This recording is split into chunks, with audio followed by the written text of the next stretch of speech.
Madame Belin, bonjour. Bonjour. Merci de nous rendre visite dans les locaux de SOS Éducation. Vous êtes, dans le cadre des élections législatives, candidate dans la deuxième circonscription de Paris. Vous êtes la candidate du mouvement de M. Fromentin, les 577 pour la France. Est-ce que je peux vous demander de vous présenter et de présenter votre mouvement ?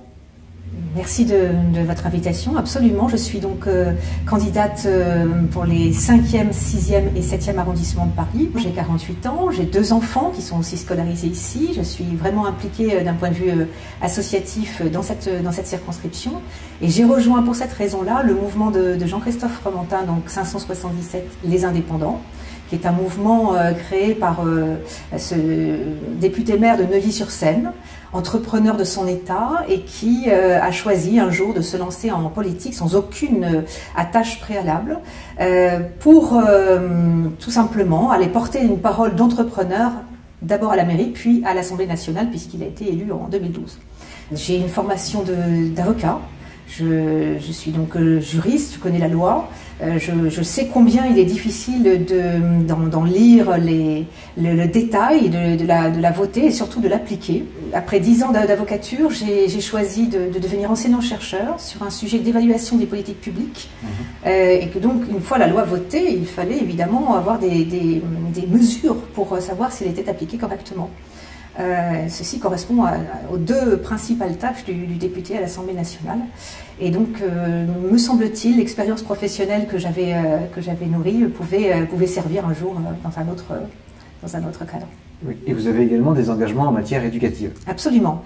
Je suis présidente d'une association indépendante de parents d'élèves depuis plusieurs années dans un grand lycée du 5e arrondissement, lycée public. Là, il s'agit de placer l'intérêt de l'enfant au centre de notre action. Et qui dit intérêt de l'enfant dit information des parents, de sorte de les apaiser et de leur permettre une plus grande visibilité sur des processus qui sont parfois un peu délicats. Je pense au passage entre la 3e et la seconde, je pense au passage entre la terminale et le cycle supérieur pour ceux qui poursuivent.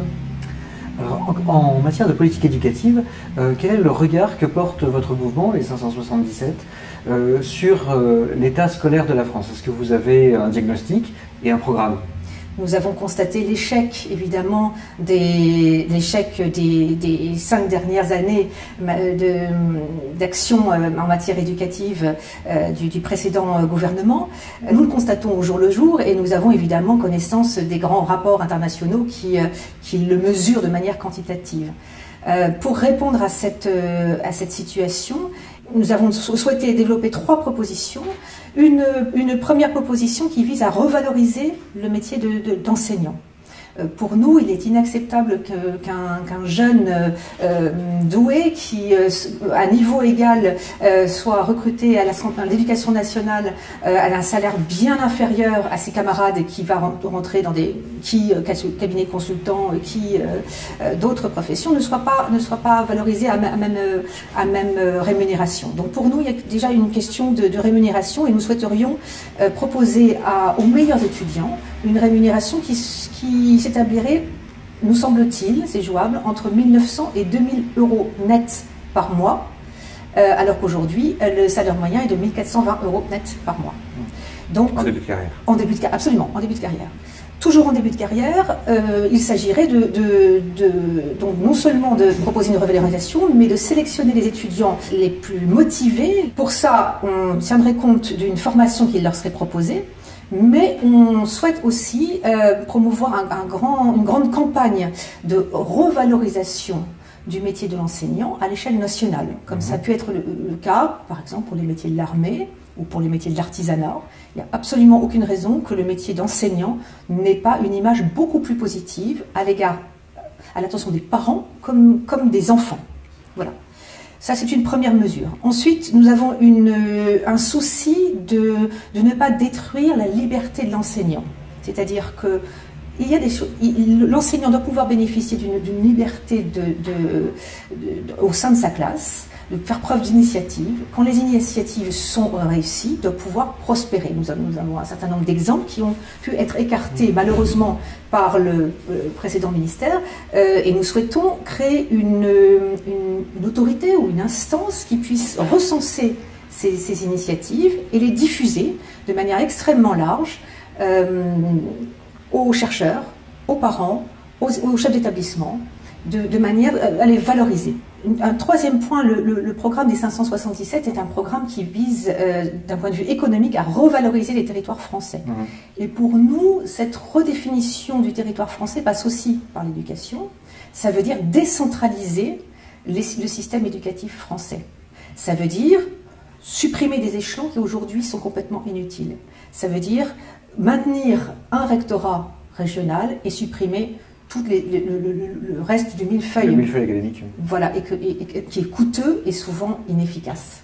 Voilà. Ça veut dire aussi, ça veut dire que l'État reste en garant de la sélection évidemment des enseignants, reste garant des programmes, reste garant des diplômes nationaux, mais la région devient garante de la gestion des établissements qui figurent sur son territoire, dans le cadre de contrats de gestion régionaux. Et chaque établissement devient, lui, responsable de la gestion tout simplement de ses ressources humaines et financières. Donc il y a une décentralisation très forte. Et enfin, nous semble-t-il, une dernière mesure qui consiste à évaluer très régulièrement tous les intervenants du système. Je veux parler des établissements, je veux parler des professeurs, je veux parler des élèves. Il ne s'agit pas de contrôler pour contrôler, il s'agit de rattraper quand le système dérape. Donc si je résume, revalorisation de la carrière des enseignants, catalyser le changement, réformer la gouvernance et évaluer les différents échelons du système éducatif. Alors, il y a une vraie convergence entre ces propositions évidemment et celles que nous formulons à SOS Éducation.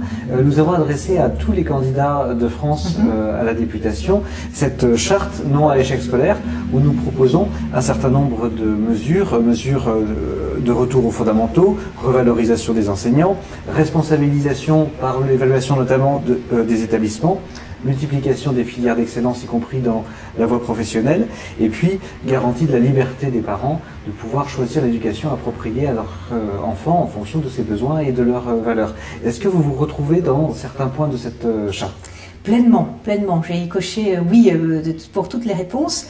J'irai même peut-être plus loin. Il me semble que une bonne compréhension au niveau d'un établissement entre les différents partenaires réside dans la publication du projet éducatif propre à chaque établissement. Un parent qui souhaite mettre son enfant dans tel ou tel établissement doit savoir que le projet éducatif n'est pas celui de l'établissement voisin. Alors, le professeur, de la même manière, qui est recruté dans tel établissement, doit pouvoir être recruté sur la base d'un projet éducatif proposé et publié, je veux dire, de manière extrêmement explicite.